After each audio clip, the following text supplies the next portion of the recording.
Hey everybody, it's Melissa. In this video, I'm going to be continuing my series where I keep it real with y'all on my opinions about certain fragrance brands. And today, I'm talking about Jean Paul Gaultier.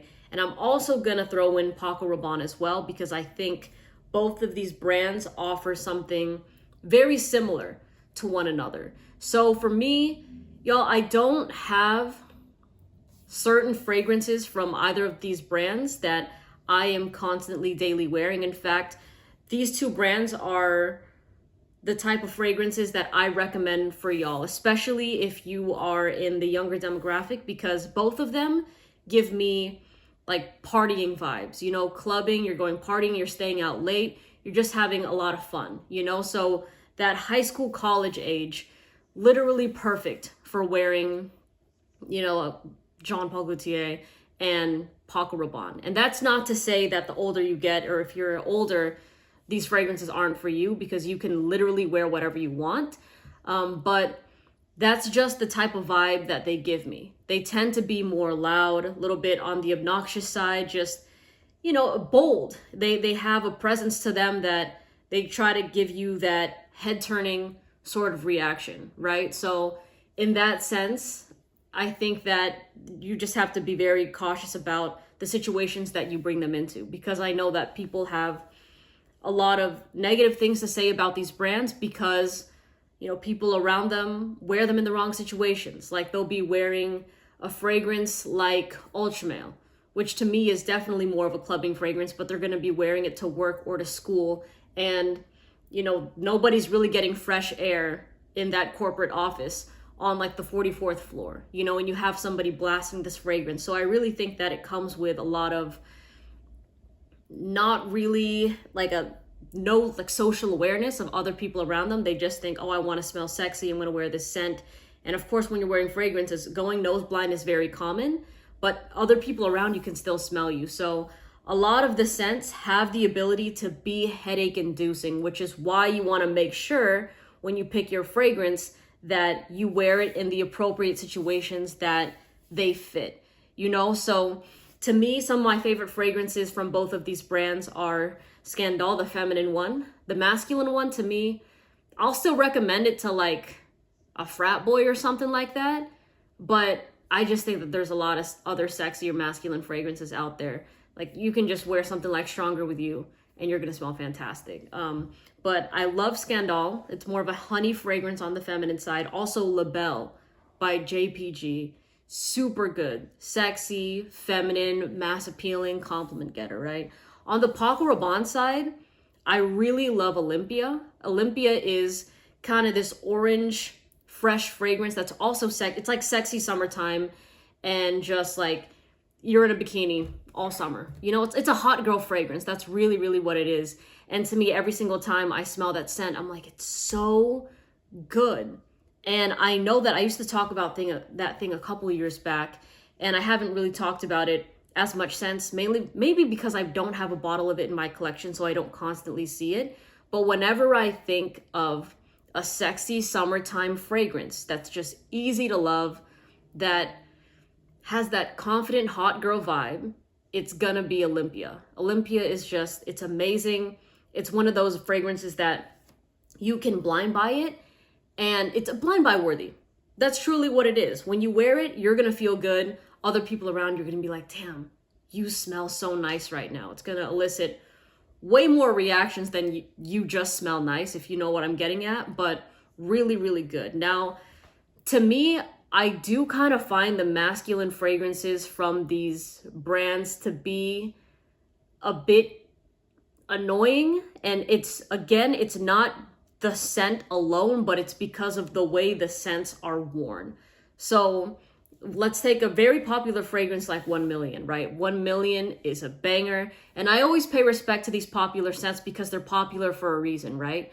But when you have somebody that's blasting 1 Million parfum while we're eating pho, it just becomes nauseating, And I think that a lot of people just don't know how to apply fragrances in general, that they'll just go to town, they'll be like, because they want everybody to smell them. But that, like every single time I think of 1 Million by Paco Rabanne now, it takes me back to that pho incident that I had, where I was hungry as hell. And now my fuss smells like 1 million. Everything smells like 1 million. And even the people around me were just like, why is this person like, it just gave asshole like vibes. You know what I mean? And I'm sure he didn't mean to do that. But I have found that that's a very common thing, at least with a lot of guys that aren't into fragrances, but have them and they want to get compliments, is they just douse themselves in these scents without cognitively thinking, you know what? Why would I want my Brazilian steak to smell like 1 million right now? Maybe I should just throw this thing on when, like, after dinner when we go to the club, or if we go to a party or something. You know, for some reason that logic doesn't really click because people want to be sexy. They want that head turning sort of reaction, but there's a right way to kind of do those things. So unfortunately, just in my experience, that's how it's been with Jean Paul Gaultier and Paco Rabanne scents in real life for me. Is on the feminine side, I don't have issues with the fragrances, even though they are louder, because when I have smelled them on women, they are sexy. Because, and it's not just because I'm attracted to women, y'all. I know people are gonna say that, but the thing is, I've smelled masculine fragrances on guys as well that I have complimented because, you know, they smell fantastic. But for some reason, with the Paco Rabanne, Jean Paul Gaultier scents, a lot of guys, at least the ones around me, like the strangers, they just douse themselves with it. And even the people I'm around, like even the girls are just like, ew, like it becomes an automatic sort of turn off. So again, it's not just because, it's not that the fragrance smells bad, but it's just people don't know how to apply it. The same thing can apply for Dior Sauvage, because people always ask me about that. Not to just kind of give you a little segue on Dior Sauvage, but I always have people say, is it really overrated because it smells bad or because it's just popular? And it's a combination of both. When I say it smells bad, it's because people have that bad association with people overspraying it, thus giving others migraines, right? So Jean Paul Gaultier, not a fan of Le Male. Y'all saw my unboxing video of that. I find it to be a very forgettable sort of fragrance. I do know that it was popping in the 90s. A lot of, like, to me, it's a dad fragrance. I'm sure there's a lot of guys that have messaged me saying that my dad wears this, or a lot of dads that have been like, yeah, I've been wearing this scent since the 90s. It's my favorite thing. So, you know, a lot of people when they were younger, like when that kind of becomes it brings back a lot of nostalgic vibes, right? When you're younger and then you're wearing this fragrance and then you kind of wear it all the way to adulthood, there's something about it that you can't let go of, right? And I could see why people would be attached to a fragrance like Le Male, especially because of the popularity it had back in the 90s. But for me, I think when you compare it to other masculine modern fragrances nowadays, it's very much like, you remember that scene in like Cars 3 when McQueen is like fading and like all like the newer generation cars are like beating him out, and then it's just like this realization of, oh, I'm not in my prime right now. That's kind of how I feel about Le Male. Is I had so many people tell me that it was an amazing fragrance. I have to try it. I need to review it. But when I did, it fell completely flat to me. I think the fragrance is like a 3.5 or a 4 out of 10, you know? And I just think that's because the type of masculine modern scents that I've smelled on the designer side have been really sexy. They've been really good. And I think that Le Male is it's just not up to that standard, to my nose, at least, right? So again, all opinions vary from person to person. At the end of the day, even when you're watching this video, if you're the biggest fan of Paco Rabanne and you love Pure XS, which is honestly a pretty good fragrance, or if you love Jean Paul Gaultier, don't take this as me being a hater or anything, because like I said, I do have fragrances I appreciate. And at the end of the day, it comes to how you wear these things and knowing when and where to use them and be situational with them. Because having a signature scent is great, but making sure you pick a signature scent that has versatility is also very, very important.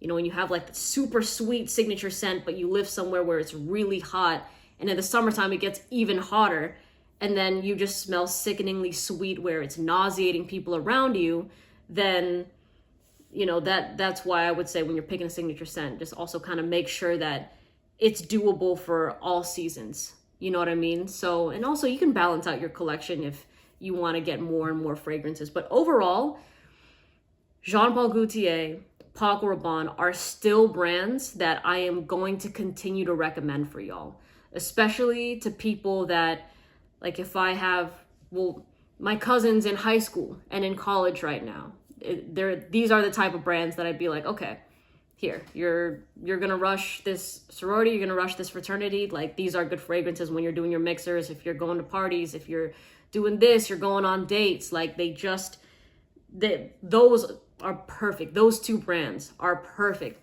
for that type of demographic. But again, too, if you're older and you want to wear those, that's perfectly fine as well. I'm sure that there's some people nowadays that are still wearing Fierce by Abercrombie & Fitch, and I love that fragrance. Others might say, oh, that's completely dated. That thing died back in the 2000s when Abercrombie was, crashing.